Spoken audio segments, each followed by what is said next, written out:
In our first session, we reviewed some of the staggering projections for data center load growth. Today we're going to talk about chips, compute, and power draw. But before we get started, let's quickly address 4 interesting AI-related factoids that have come out in just the past week since our last video. First, Exelon's CEO says it has seen what it terms high probability data center load jump from 6 to 11 gigawatts this year. Second, Google CEO indicated that over 25% of new code in the company is being generated by AI and then reviewed by engineers. Many observers ask, where's the money in AI? Well, Google eating its own dog food in this coding case is a pretty solid use case. Programmers don't come cheap, and programming is probably not a good industry to be in these days. It won't be the only one where AI substitutes for human labor, and that's a huge part of the AI value proposition. Third, the Financial Times estimates that spending on AI data centers for the Big Four, Alphabet, Amazon, Meta, and Microsoft, will exceed $200 billion this year and be similar next year. And fourth, the Federal Energy Regulatory Commission just rejected a request from Amazon Web Services to expand a contract involving co-location of a data center and consumption of power for that data center directly connected to Talon Energy's Susquehanna nuclear power plant in Pennsylvania. More on that in another video. Okay, with that out of the way, let's talk compute. I noted in our last session that compute capabilities for ChatGPT have soared by 4 orders of magnitude, that's 10,000 times, in just 5 years. Why and how did that happen? And why are these guys burning through hundreds of billions of dollars in cash? Well, the key goal here for the competitors in the space is to improve the quality of their language learning models so that they can deal with more complex logic and increased overall accuracy. The models do this by training on data as much as they can get, with machines as powerful as they can make them, so-called scaling.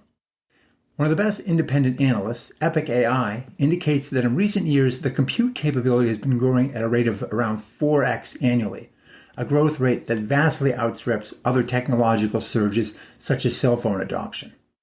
The natural question to ask here is whether this growth will continue at this torrid pace, and also what are the implications for our power grids. Epic AI looks at this issue by examining each of 4 underlying factors. First, power availability, our sweet spot that we'll talk about a lot more later.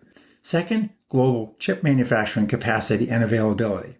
Third, what Epic calls the, quote, latency wall, unquote, the limit resulting from delays in AI training computations.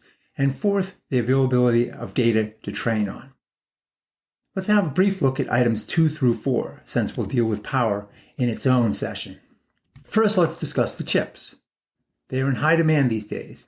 By the way, these are game processing units, GPUs, rather than your typical central processing unit, CPUs, that have typically been used in most data centers in the past. GPUs are used for games because they're powerful. Games require computers to be able to render millions of pixels simultaneously and make thousands of calculations in parallel at the same time. GPU power and speed also have helped game makers avoid blurring of frames.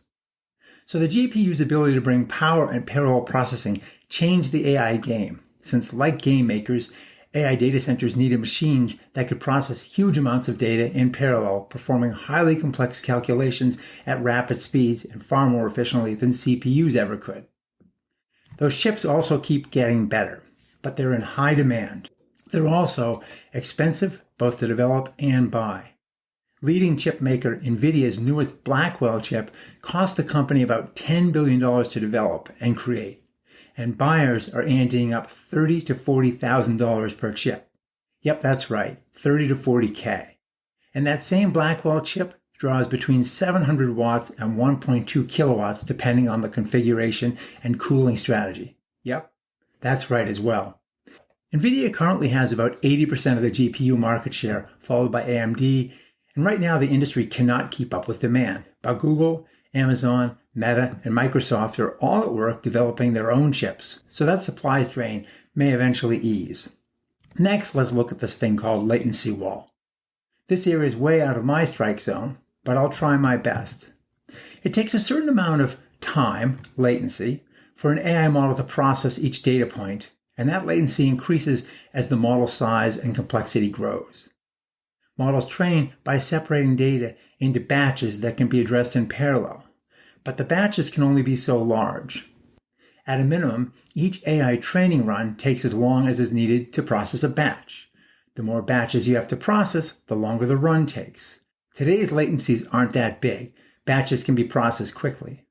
But at some time in the future, as training runs get longer and models get bigger, this becomes an issue and efficiencies may fall off. So scaling could become an issue, limiting future growth rates. Finally, let's look at availability and potential limitations of data itself. AI data centers train on data. Everything we've ever posted to LinkedIn, Facebook, or Insta. YouTube videos, scientific papers, movies, TV shows, stupid clips on TikTok, all of it. To understand what's going on here, we have to understand the concept of a token.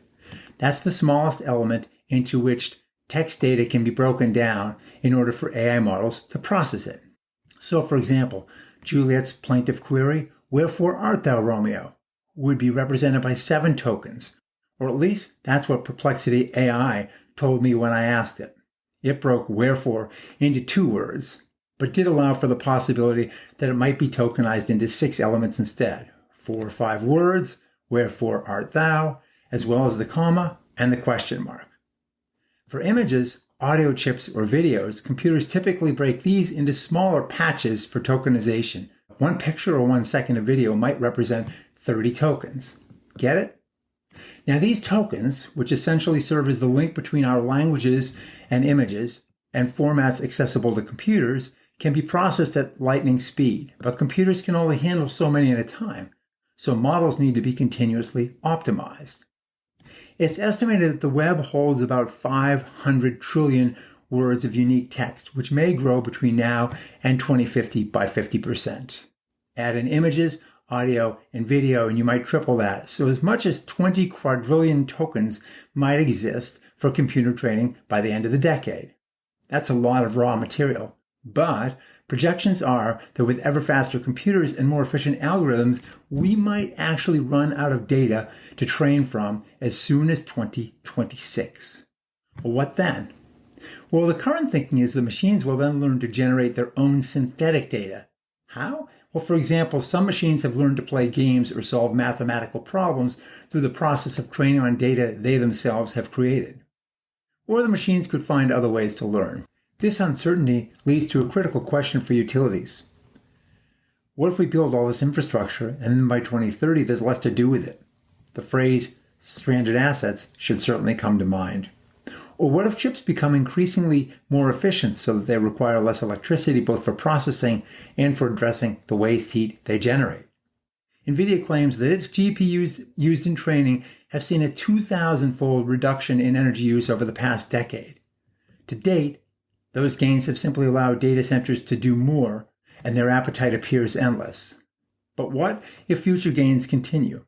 How does that affect future data center power requirements? Nobody really knows.